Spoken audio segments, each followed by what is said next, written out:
aqoon-wadaageenna caawa qaybtiisa hore waxa aan jeclahay in aynu diiradda ku saarno mowduuc halku-dhagiisu yahay aqoonta dhabta ah, ilaaha laga barto iyo ujeedka loo barto. Si kalena halku-dhag kalena waa la siin karaa oo ah ka hortagga aqoon burburka. ka hortagga aqoon burburka markaan leeyahay kolley waa laga dareemi karaa in ay ii muuqato inuu jiro aqoon burbur badan oo Soomaali ahaan guud ahaanba ina haysta una baahan in lagu baraarugo oo muxuu ahaa wax laga qabto oo hore looga socdo ama laga soo kabto ama laga gaashaanto in uu hore u sii socdo. marka aqoon markaan leeyahay oo aan ku halqabsanayo waxa weeye sababtu ama sababaha waxaa ka mid ah madashan aan joogno oo ah jaamacad macnaha hoygii aqoonta inta joogtana ay yihiin eheladii aqoonta oo ugu badan aqoon dalabka ama ardayda u soo jaamacadda aqoonta inay ka waraabiso u yimaada haddana ugu badan muxuu ahaa ama ahba bartilmaameedka yani hadalka waxa aan soo jeedinayno oo aan rajaynayo inay wuxuun ku biiriso aqoon kororsiga ay ku howlan yihiin. taas iyo tan aan ku sheegay muxuu ahaa aqoon burburka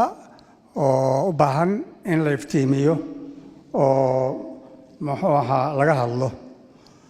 sababahaas dartood ayaan maaragtay muxuu ahaa mowduuca in uu sidaas noqdo halku-dhagiisu ay ila habboonaatay. aqoontu dabcan waa wax ballaaran, waxa ay leedahay aagag badan iyo laamo badan oo in badan oo ka mid ah ay yihiin kuwa ay ku kala aadan yihiin maadooyinka laga barto jaamacadda. marka yani waxaa loo galaa laamahaas iyo baa gaargaar looga hadlaa, laakiin way mudan tahay baan is leeyahay in bal horta iyada lafteeda aqoonta muxuu ahaa lagu hakado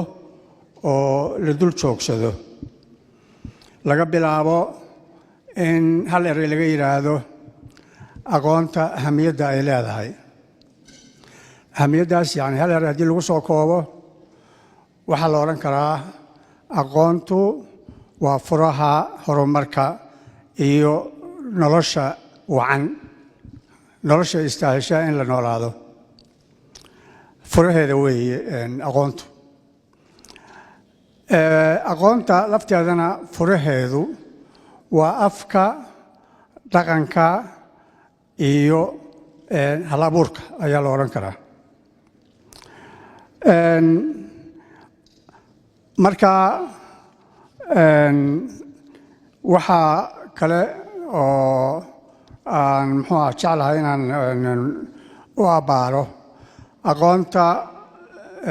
tiirarka ay ku taagan tahay. laba tiir ayay leedahay aqoontu guud ahaan. waxa weeye aqoon diini ah iyo aqoon maadi ah ayaa jira. si kale marka loo dhigo waxa weeye ilaha aqoonta, ilaha ereyga ilaha markaan isticmaalayno waxa in la yidhaahdo macnayaal badan bay leedahay dabcan, laakiin labada macno oo ugu waaweyn waa inahan ishaan wax ku arkayno iyo ilaha wax ka soo maaxda wax ka yimaadaan.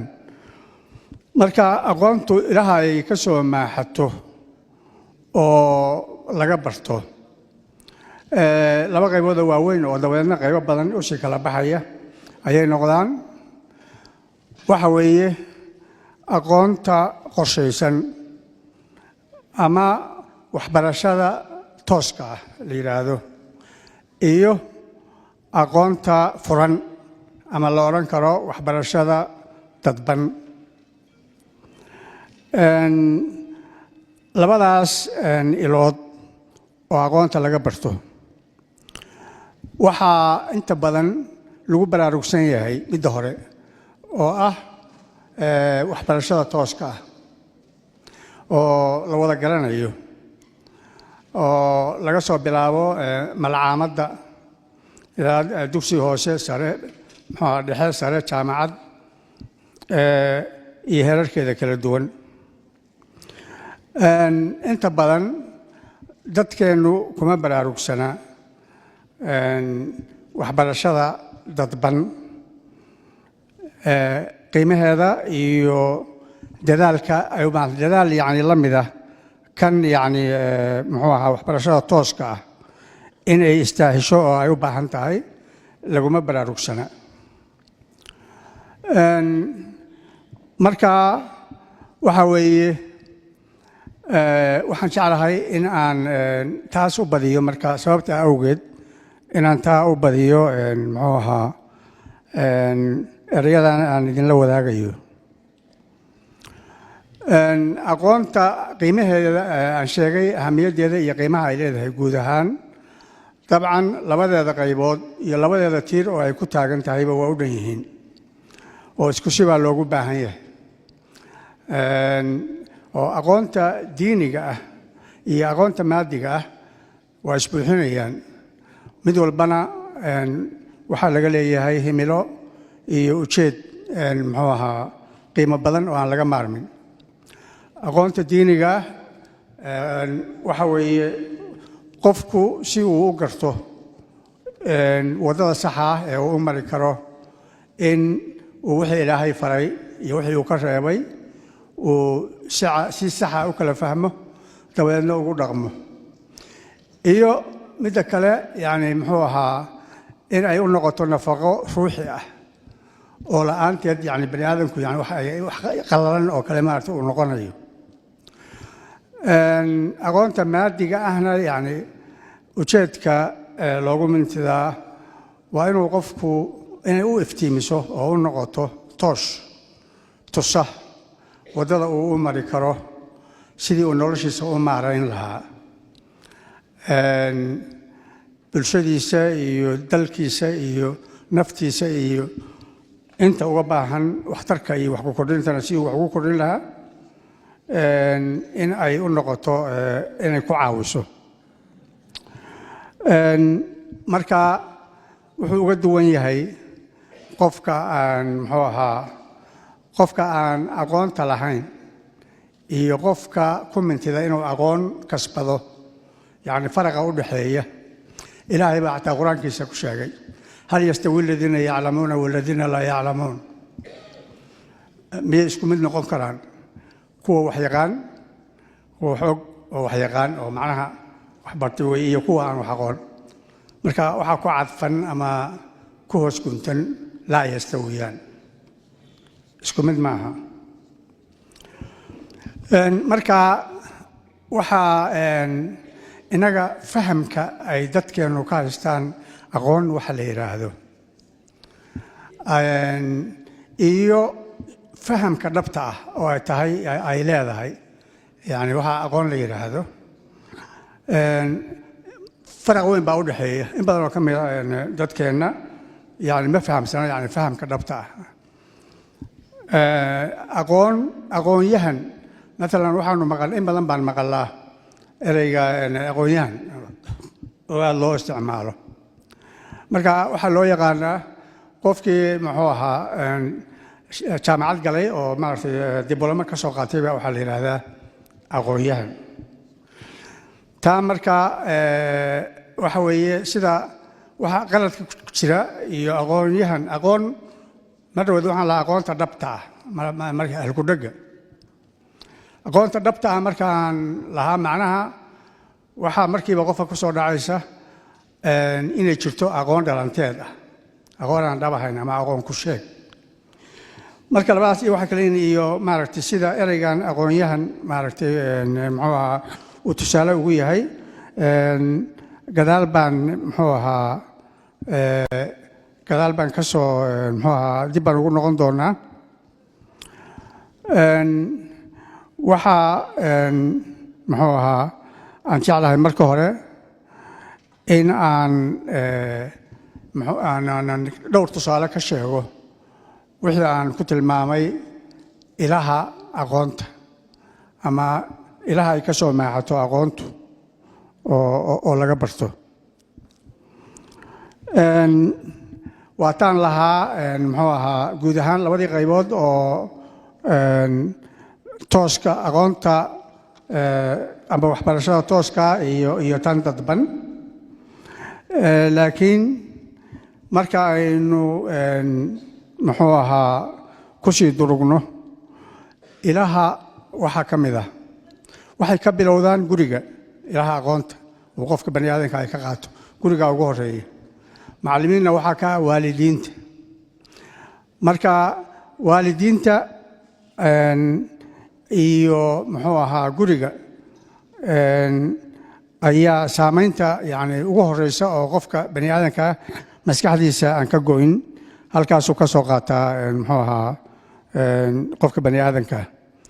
kadib waxaa ku xiga dugsiga, waxaa ku xiga dugsiga malcaamadda, muxuu ahaa iskuulka iyo jaamacadda iyo waxbarashada tooska ah. ilaha kale waxaa ka mid ah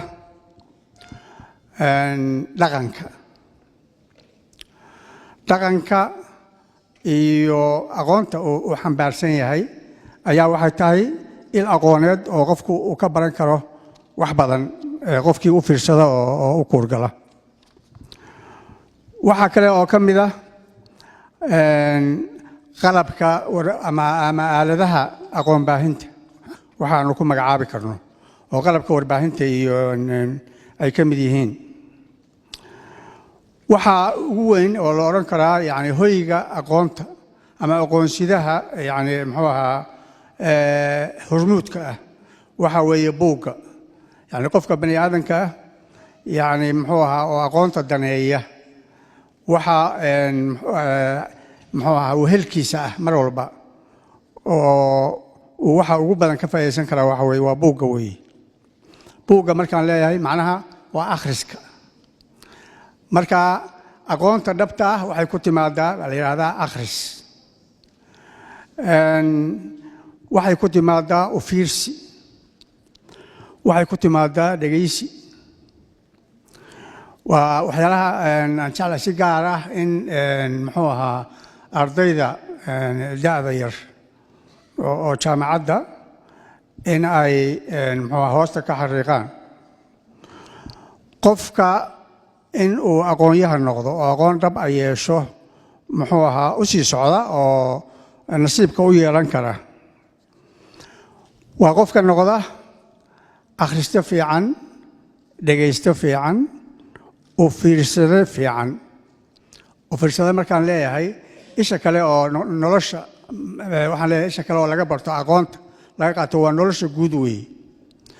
yani nolosha guud ahaan marka aad muxuu ahaa magaalada marayso waxyaalaha aad la kulmayso dadka ay wax idin dhex marayaan muxuu ahaa waayo aragnimada aad qaadanayso waxaasoo dhan waxa weeye qofna waxay ku dhaafaan si hadoof ah waxba kama gunto. qofka u fiirsiga badan oo aqoon dalabka ahina intaas yani waxa weeye wuxuu ku qorayaa madaxiisa wixii uga soo bax halkaa yani aqoon badan oo uu maalin walba kororsan karo oo habeenkii marka uu soo hoydo hadduu xisaabtamo. waana dhaqan tahay inay caadaystaan dhallinyaradu ay fiican tahay marka aad soo hoyato inaad intaad buug iyo qalin qaadato ama meeshii kaloo aad wax ku qoratoba aad xisaabtanto oo tidhaahdo maanta maxaan kororsaday, maxaan bartay, maxaan faa'iidaystay, maxaan si faa'iideeyey. ilaa waxaa loogu talagalay yani noloshan waad ku soo korortay iyo adduunkan. marka inaad ku noqoto dulsaar aan waxba tarin waa khasaaro. waa inaad adiguna wax ku kordhisaa. marka wixii aad ku kordhisay iyo wixii aad ka kororsatay xisaabtan joogto ah oo muxuu ahaa aad qorato ayaa ka mid ah yani waxyaalaha farsamooyinka horumarka lagu gaaro oo mar walba aad dib u milicsato waxaan leeyahay xusuus qorka yani xusuus qor inaga nasiib daro Soomaali ahaan qoraalka kuma fiicnin wax kastoo la qoro afkeena ka hadalo iyana wax dhageysanaan ku fiicanna laakiin ummadaha horumarka gaaray waxay yani muxuu ahaa qiimo weyn siiyaan oo noloshooda oo dhan nolol maalmeedooda maaragtay qayb ka ah wax qorista inay wax xun qoraan wax noodayaan wax xusuus qorkaas aan sheegayo kale inuu qof waliba muxuu ahaa maalin walba wixii la soo kulmay uu qoro haddaba muxuu ahaa aqoontaas halkaas ilahaas oo dhan yani ka soo maaxanaysa qofku marka uu isu geysto ayuu kuna biirsado wixii uu ka bartay aqoonta dalban ama waxbarashada waxaan leeyahay tooska ah oo iskuullada dugsiyada iyo jaamacadaha uu ka bartay markuu taa kale ku darsado markaa weeye marka yani muxuu ahaa uu gaari karo in lagu tilmaamo qof aqooneed ama aqoonyahan aqoonta ama waxbarashada tooska ah waxaa loo bartaa waa loo baahan yahay dabcan waxaana loogu baahan yahay waxa weeye waxa ay muxuu ahaa soo saartaa xirfadlayaal dad yani dhinacyada qaybaha nolosha oo kala duwan yani u ah yani muxuu ahaa farsamo yaqaano iyo xirfadlayaal u ah marka baahideedu waxa weeye qofka inuu asaguna wax uu ku shaqaysto helo waddanka uu iyo bulshada uu ka tirsan yahayna wax uu ugu adeego oo baahideeda dhinacyada kala duwan yani adeegyadeeda iyo wax soo saarka ay u baahan tahay in la helo muxuu ahaa cid ku takhasustay oo u leh farsamo yaqaan u ah ama xirfadle oo xirfaddaas maaragtay ku xeel dheer laakiin muxuu ahaa qofku hadduu isku koobo marka xirfaddii uu ka soo bartay jaamacadda oo uusan isku hawlin in uu ilaha kaloo aan sheegayo maaragtay muxuu ahaa aqoonta uu ka faa'iidaysto oo si joogto ah uu uga qaato muxuu ahaa wax uga barto wuxuu noqdo farsamo yaqaan weeye maalan injineerka bartay yani sida guryaha loo dhiso oo gurigan hadda weyn oo ajaa'ibka ah oo kolley u baahan aqoonta waxa weeye intaasuu yaqaanaa siduu isugu xirxiro waxaas oo ama si uu baabuur u rakibo u yaqaanaa laakiin wax kaloo dhan maaragtay muxuu ahaa ma oo badan inkastoo ay jiraan maadooyin yani dugsiga iyo lagu dhigo oo kale laakiin midda uu marka u dambaysa xusuusnaanayo oo xoogga saarayo waa midda farsamada ah weeye ama takhtarnimuu baranayaa sida ma garanaysaa loo qalo qofka oo jirkiisa qofka bani aadamka jirkiisa iyo waxa marka taa marka ay hawshaasi marka ay kaa dhammaato weeye marka aqoonta dhabta ay bilaabmayso waxa weeye bani aadamka aqoonta qiimeeya iyo dalalka hore u maray waxyaalaha ay ugu suurto gashay inay horumarkaas gaaraan oo aqoonta ay ku qiimeeyaan waxa weeye waxa xataa erayada isticmaalkooda iyo magacyada la bixinayo ayaa wax weyn ku fadhiya yani afka iyo nooca iyo maaragtay afkaarta uu sido waxa weeye waxay saamaysaa qofka bani aadamka maskaxdiisa marka ama kor bay u qaadaa oo way kubcisaa yani maskaxda bani aadamka erayadu afku iyo isticmaalka luqaddu ama way habsaamisaa oo hoos bay u dhigtaa innaga marka aqoon burburka markii aan lahaa ayaa nagu dhacay burburkii ku dhacay yani waddankeenna ma jirto yani dhinac muxuu ah ka badbaaday ma jiro laakiin dhinaca markaa saamayntiisu ay ugu raadreebka ugu cawaaqibka xun tahay oo ugu qotada dheer tahay waa dhinaca aqoonta waxa weeye aqoontii ayaa si walba u burburtay waxaa markaan tusaale uga soo qaadanayaa taa aan leeyahay yani ereyada isticmaalka luqaddu saamaynta ay ku leedahay luqadda lafteediina waa burburtay dabcan afkii yani afkeennii hooyo burburkaas muxuu ahaa wuxuu ku jiraa dhinacyada saamaynta ugu xun ama cawaaqibka ugu xun magaranaysaa raadreebka ugu xun uu ku yeeshay burburku. marka waxaan ku tusaaleynaynaa isticmaalka magac bixinta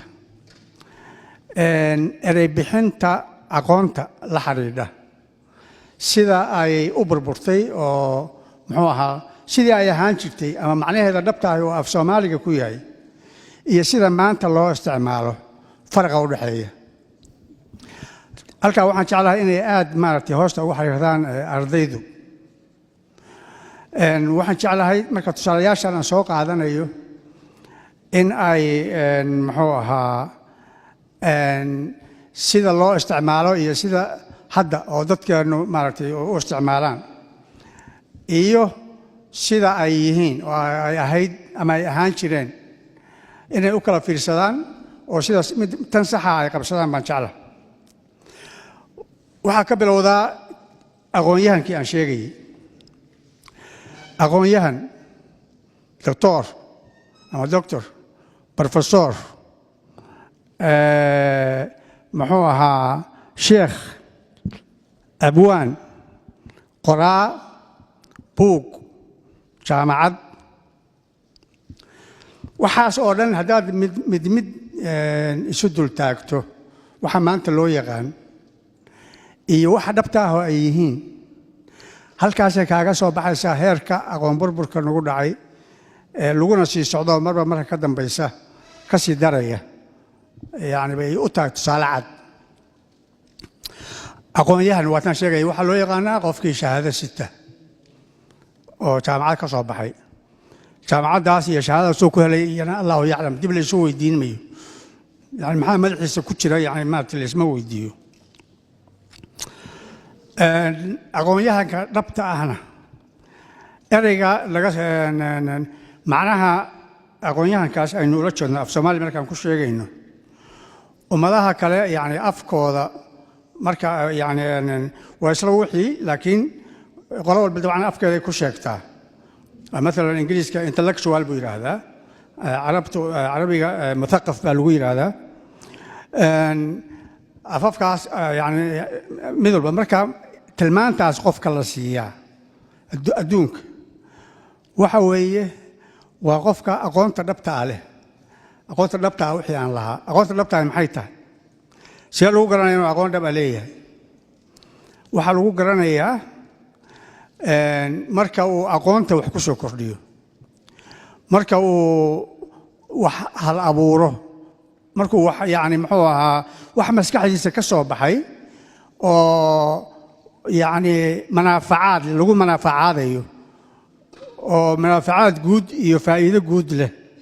marka uu muxuu ahaa soo saaro oo maskaxdiisa ka soo saaro oo waxaasina ay yihiin wax muxuu ahaa la qiimeeyey oo la hubiyey in ay leeyihiin faa'iido guud markaas weeye marka lagu sheegi karo aqoon-yahan oo macnaha waxaasina yihiin wax laga fahmayo in yani ay yihiin mirihii ka soo baxay aqoontii uu kororsaday oo bartay. laakiin shahaadan sitaa maaragtay muxuu ahaa ma aha yani laguma aqoon-yahankaas iyo aqoontuna kuma koobna shahaado iyo kalaas la galo iyo muxuu ahaa dugsi laga soo baxo jaamacad. yani dadkeenu fahamka ay haystaan qofkaas meel uu ka soo qaatay shahaado xaalkeeda ilaahay og yahay inuu aqoon-yahan yahay kan baadiyaha jooga oo xoolo dhaqatada ah oo xoolihiisa maaragtay muxuu ahaa sida muxuu iyo reerkiisa iyo noloshiisa sida fiican u maamulanaya kaasina inuu ama beertiisa ama maaragtay kan khayraadka badda la soo baxaya ku howlan oo aqoonta yani badda xataa xidigaha iyo xilliyada iyo muxuu ahaa waxaan ingiriiska astronomy lagu yahay waxaasoo dhan yaqaana laakiin aan weligii dugsi iyo maaragtay yani iskuul iyo midna gelin yani kaasna maaragtay muxuu ahaa in la yidhahdo waa jaahil. kan shahaadada sito oo maaragtay hoos maran oo wuxuu soo kordhiyey iyo wuxuu faa'iido midna jirin oo qabiil iyo balaayo iyo maaragtay daba cararaya maaragtay muxuu ahaa fadhi ku dirir in la yidhahdo waa aqoon-yahan waxa weeye waa waxyaalaha aqoon burburka aan sheegaya maaragtay calaamadihiisay ka mid tahay. ereyga ku xiga oo la yidhaahdo professor waxa weeye adduunka yani waxa uu u yaqaano professor af kasta wax kasta lagu yiraahdo qolo walba afkeeda annaga afkeena ma aha waxaan soo amaanay weeye laakiin Soomaalidu saas ay u taqaanaa maarta professor bay tiraahdaa waxa aanu u naqaan yani waa wax yani aad u kala fog macnaha tusaalayaashan aan sheegayo oo dhan waxa hal meel bay ku beeyashobanayaan waxa naga dhumay halbeegii adduunka waxaa jira halbeeg waxa la yiraahdaa wax la heer la isla yaqaan oo lagu wada yani maartay lagu hirto marka anagu ma lihin yani waxa weeye jaantaa rogan yani wax walba professor ama professor maartay waxa ingiriiska lagu yiraahdo waa darajada muxuu ahaa ka sarreysa doctor marka qofka uu doctorka laftiisa yani doctore waxaanu nilaa qofkii uu kii shahaadada uu jitay waxay noqotaba oo hadduu doona ka soo baxay maartay معهد مارتي لما سنة وكشري مارتي دبلومة كسو قاتي وهذا طوري مركا دكتور كدبتا وحوي هالبيج الدون كشرة وقفك محوها درجة صدحات جامعة كوجوليستي وشهادة كاسته معناها PhD شهادة لو يقانو أما دكتورات يعني قف عن هيسن إن دكتور يعني لو شيء عبوي أدونك هو وح ماركتي محوها دكتور كاس حتى عشان PhD ده هيسته وجامعة وحكي ولي معها يعني بروفيسور ما يعني هيك بروفيسور مركو أقاطو شهادة PhD ده oo jaamacad uu maartay shaqo ka helo inta la qiimeeyo imtixaan laga qaado badan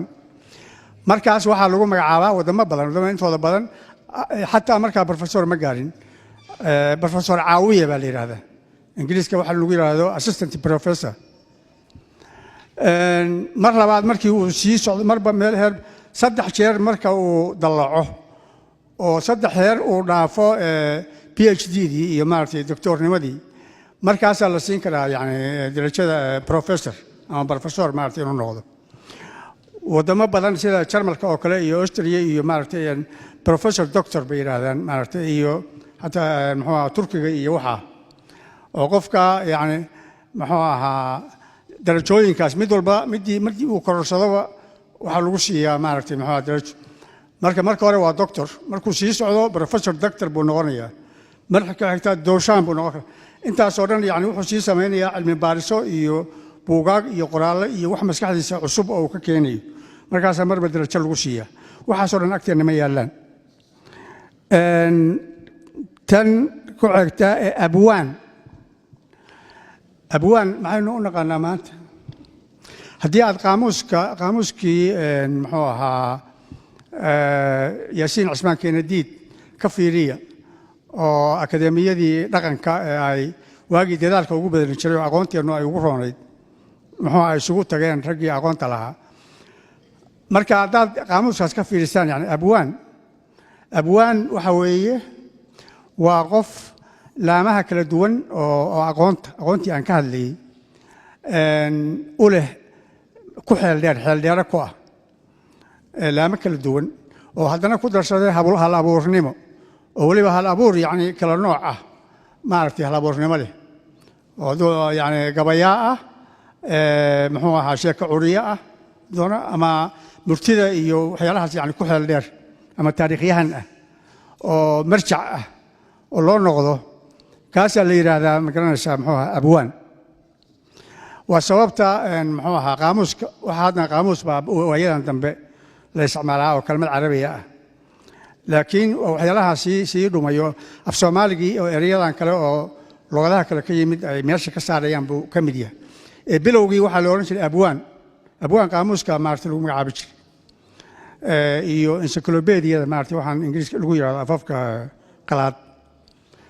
sababtuna waxay ahayd wuxuu koobayaa erayadii afka oo dhan baa ku dhan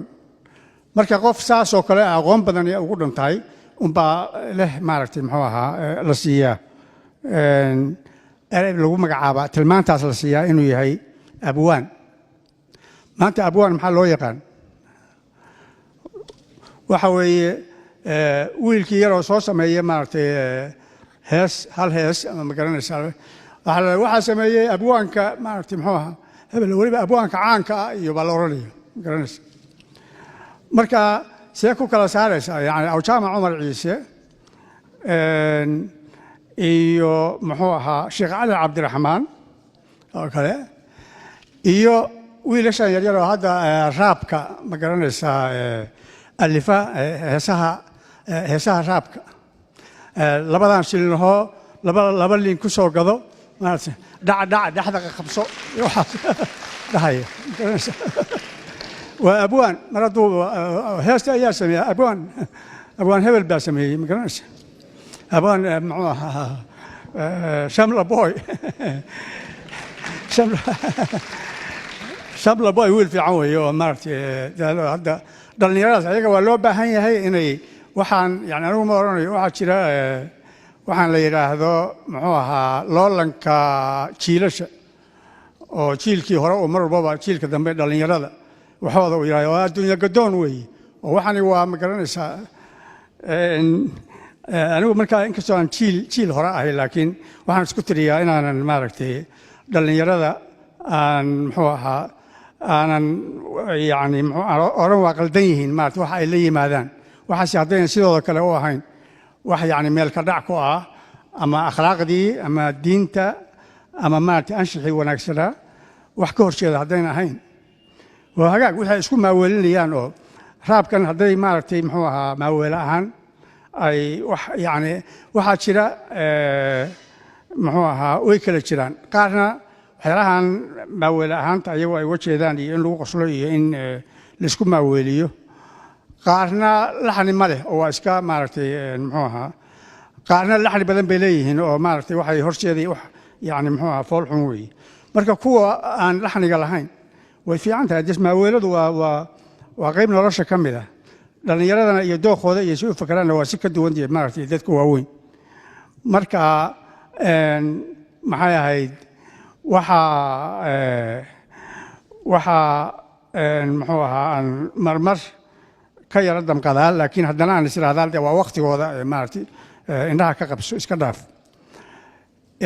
heesihii yani iyo qaabkii wixii sidii ay ahaan jireen heesaha soomaalidu iyo sida ay u sii dhalan rogmanayaan oo u sii tayabeelayaan tayabeelkaas badan iyo aqoon burburkaas ay qaybta ka tahay intii burburka ka horreysay heesuhu waxay bedeleen gabaygii halkii gabayga ku jiray wixii gabayga lagu sheegi jiray oo hadday murti iyo xataa wacdi maaragtay diini ah iyo wadaniyad iyo xumadiid yani dadka inay xumahana maaragtay laga muxuu ahaa looga digo samahana loo tilmaamo iyo in suugaan maaragtay muxuu ahaa heerkeedu sarreeyo oo xataa afka iyo laga baranayo iyo xigmado iyo murti badan jiilka yani muxuu cusub ka baranayo saasay ahaan jirtay maantana waxa weeye markaas ereyada la saari jiray xoogga muusiguna wuxuu caawin jiray maaragtay ereyada unbuu maaragtay caawin jiray laakiin yani waxaa buu markaas Facebook ku soo qoranaya markaa qoraa sare marka waa qiimo beel xagee la higsanayaa marka qoraanimada waxay inuu higsado yani markuu buug lagu magacaabi karo uu maaragtay hadduu marka hore ku bilaabo maqaalo iyo buug yaroo booklets waxaan la yidhaahdo wixii dee intaa sheegaya ka yar buug lama yidhaha magac kale leeyihiin cafwan marka higsigii baa lumaya waxaan oo dhan aan leeyahay jaranjarta maaragtay muxuu ahaa waa aqoon burburkaas weeye jaamacadaha xataa waad aragteen dabcan jaamacaddeennani waxay ka wataan lahadde waa hooyadii maaragtay muxuu ahaa jaamacadaha geyigeena laakiin waxaa jira markaad tagto magaalooyinka soomaalida muqdisho oo kale yani dhowr albaab markaa dhaaftaba albaab waxaa u tegaysaa board jaamacad ay ku qoran tahay waa meel yaroo maaragtay muxuu ahaa fasax xataa iskuul aan maaragtay intii ay ahayd iskuul inuu la ekaado aan la ekayn dhowr qol ah oo guri maaragtay muxuu ahaa reer deganaa malaha oo reerkii laga karaystay oo boord lagu xereeliyey waa jaamacad gudaheeda waxa loogu tegayana maaragtay wamaa khafiya acdam wey kasii daran marka waxa ay markaa ahayd waxa aan maaragtay ku keenay waxaasoo dhan aqoon burburkaas yani waxaan ku tusaaleynayey aqoon burburku sida uu muxuu ahaa noogu socdo marka waxa aan rajaynayaa in lagu baraarugo oo siiba jiilka cusub ay ma garanaysaa ka hortagaan oo ka waantoobaan in ay muxuu ahaa waxaasi ay saameeyaan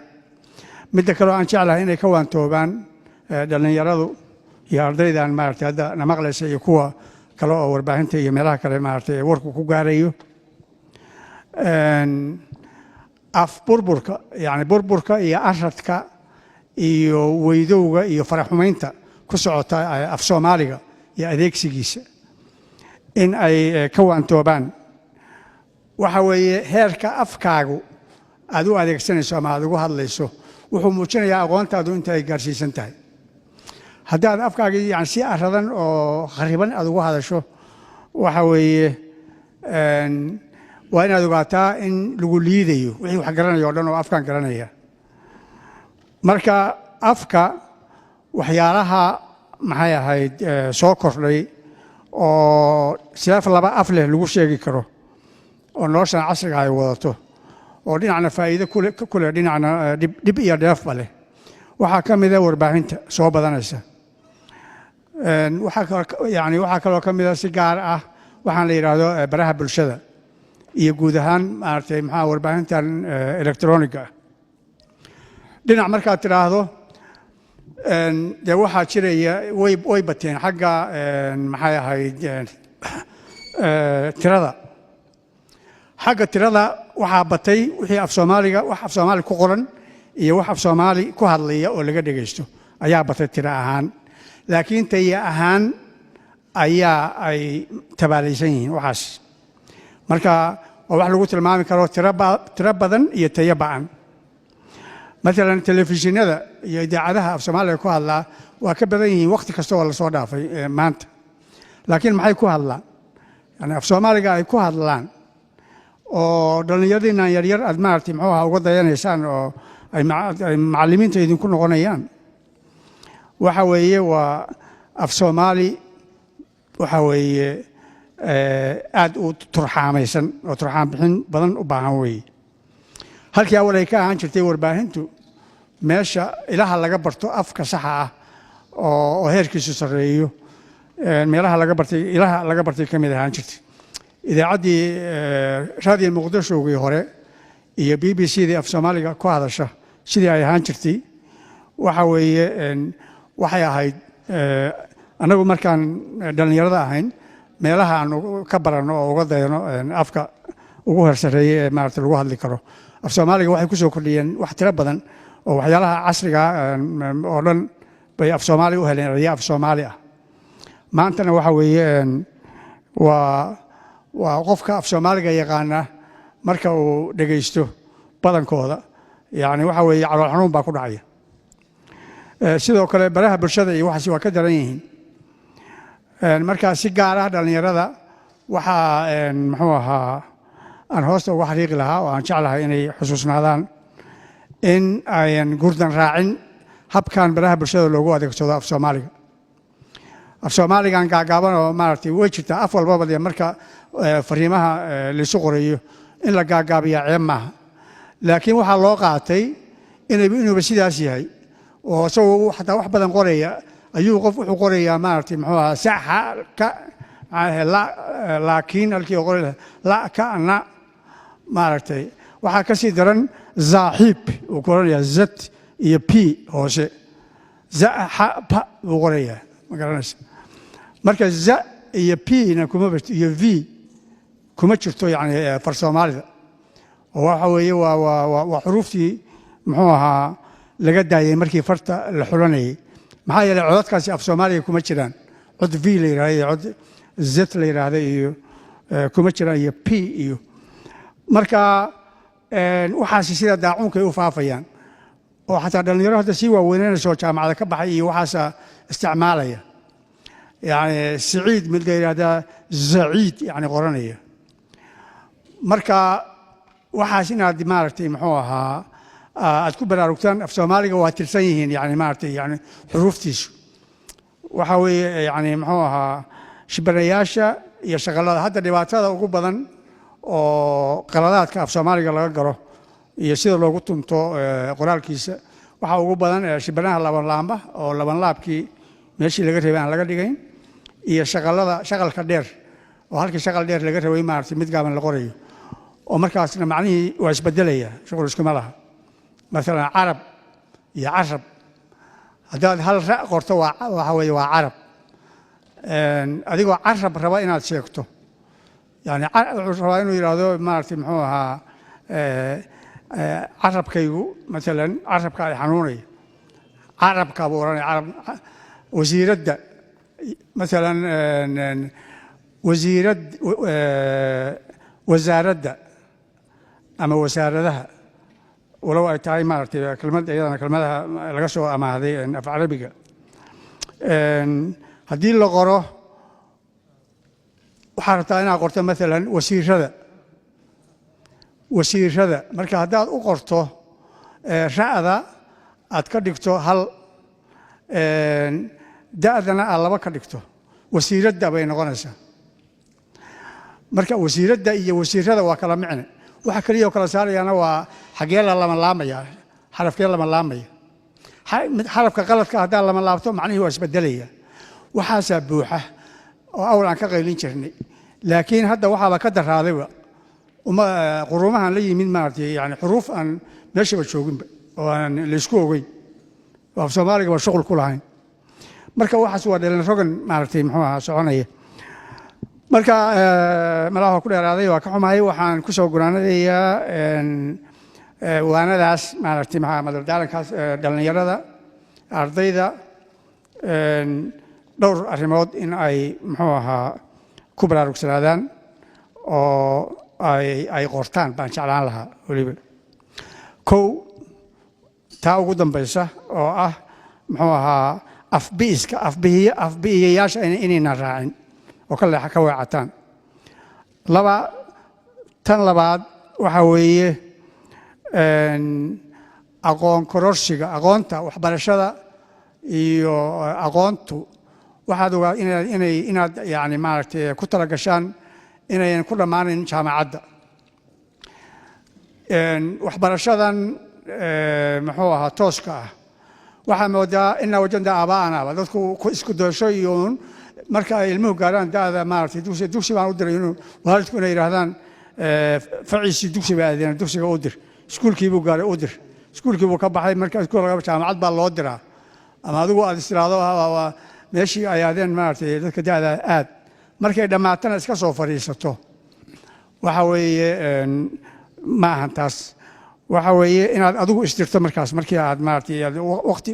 ay ka dhamaato culayskii uu ka dhaco yani muxuu ahaa jaamacadda inaad ogaato inaad yani muxuu ahaa waqti aad kaga faa'iideysan karto aqoontii dhabta ahayd in aad markaas muxuu aad helayso tan ugu dambaysa oo aan jeclahay inaan muxuu ahaa hoosta ugu xariiqo ardayda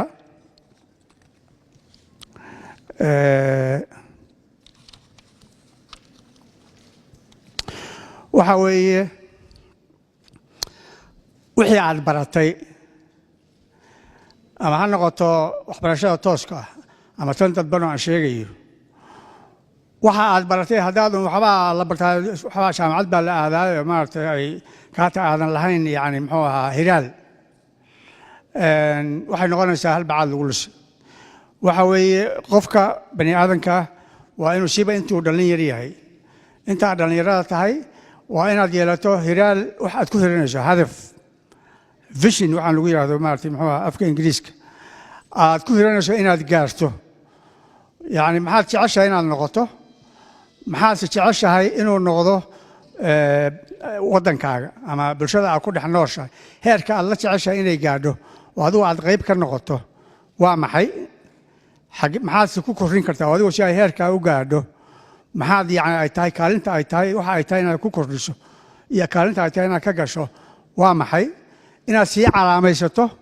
oo markaas aad ku hirato oo wax kastoo aad baranayso iyo wax kastoo aad samaynaysaba sidii aad ku gaari lahayd bartilmaameeddaas aad calaamaysatay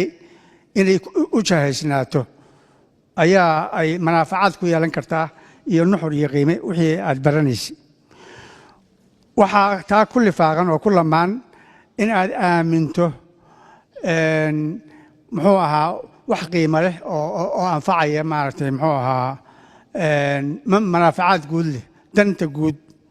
oo dadkaaga iyo dalkaaga iyo muxuu ahaa nolosha iyo bani aadanka yani inaad yani wax u tarto oo aqoontaada waxtar u yeelato in aad aaminto. midda ugu dambayso oo uguna maaragtay muxuu ahaa asaaskana ah waxa weeye waa inaad yani diintaada ku xooga yani noqotaa muslim run ah oo saalix ah oo diintiisa yani muxuu ahaa iyo iimaankiisa yani iimaan allaa uur buuxshaa la yidhaahdaa. marka iimaan dhab ah oo saadiq ah inaad yeelato oo wixii kugu yimaada maaragtay aad markaas muxuu ahaa aad yani wax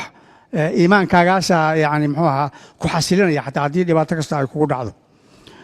marka intaasoo maaragtay muxuu ahaa dardaaranadaas waan jeclahay, waxaan jeclahay inaan kusoo gunaanado. aad iyo aad baad u mahadsantihin.